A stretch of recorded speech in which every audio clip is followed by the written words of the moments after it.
Electric cars are becoming faster, smarter, and more efficient every year. But in the process, many of them have started to feel surprisingly similar. And that's exactly the problem the 2026 Cupra Born Facelift is trying to solve. Clean dashboards, silent acceleration, perfectly optimized software. Efficient? Absolutely.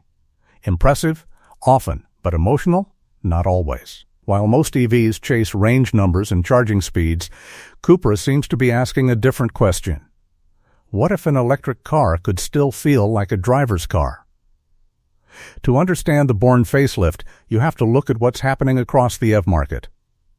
Most electric hatchbacks now follow a familiar formula: efficiency, digital interfaces, and smooth, quiet transportation. But something subtle has happened. Driving personality has slowly disappeared from the segment. Cars are becoming appliances. Ironically, some gasoline hot hatches still feel more engaging than modern EV hatchbacks. Cupra has always tried to position itself differently. Even within the Volkswagen Group ecosystem, its identity has been about injecting emotion into familiar platforms.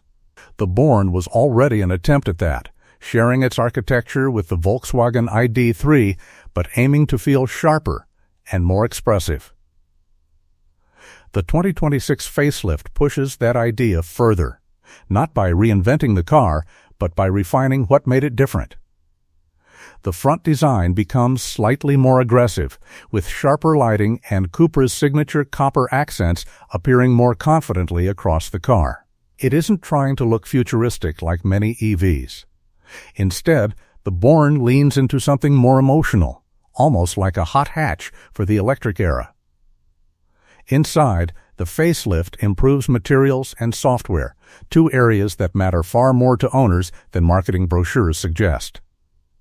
The infotainment system is faster and more responsive, addressing one of the frustrations of early EV platforms. But the key point is this: the interior doesn't feel like a cold technology lab. Cupra still prioritizes a driver-focused cockpit with sculpted seats, a sporty steering wheel, and an environment designed for engagement rather than passive commuting. And this raises a bigger question. In an age where automation dominates the conversation, do buyers still want a driver-focused car? Cupra clearly believes they do, but here's the real question many buyers eventually ask. Does personality still matter in an electric car?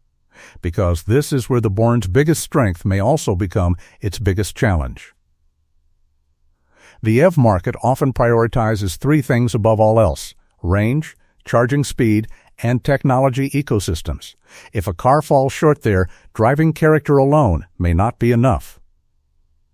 So the Born walks a careful line. It needs to feel engaging without sacrificing the everyday practicality EV buyers expect.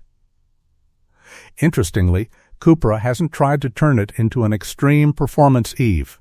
Instead, the focus is balance. Responsive handling. Instant electric torque, a chassis that feels slightly more playful than most compact EVs. Not overwhelming, but engaging. And in a segment where many EVs feel digitally filtered and distant, that difference can be noticeable. Now imagine owning the Born for 5 or even 10 years. This is where its positioning becomes clearer. You're not buying it just for numbers. You're buying it because it makes daily driving more interesting. The compact hatchback format still works well for urban life. Parking is easy, efficiency remains competitive, and running costs stay low. Being part of the Volkswagen Group ecosystem also brings long-term confidence in servicing, parts, and software support. But many EV owners eventually notice something surprising. The novelty of silent acceleration fades quickly. What remains is how the car actually feels every day. Steering feedback, seat comfort, driving engagement, and this is where the Born tries to stand out.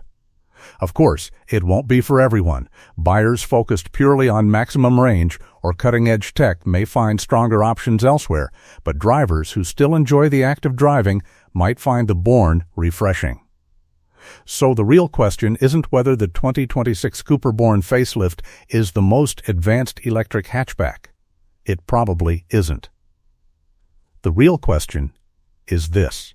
In a future where EVs increasingly feel the same, how valuable is personality? Cupra is betting that some buyers still care, not about flashy gimmicks, but about a simple idea that defined cars for decades. Driving should feel like something, not just transportation. And if the electric era is going to keep that spirit alive, cars like the Born may end up being more important than they first appear, because they remind us that even in an electric future, driving can still feel like something.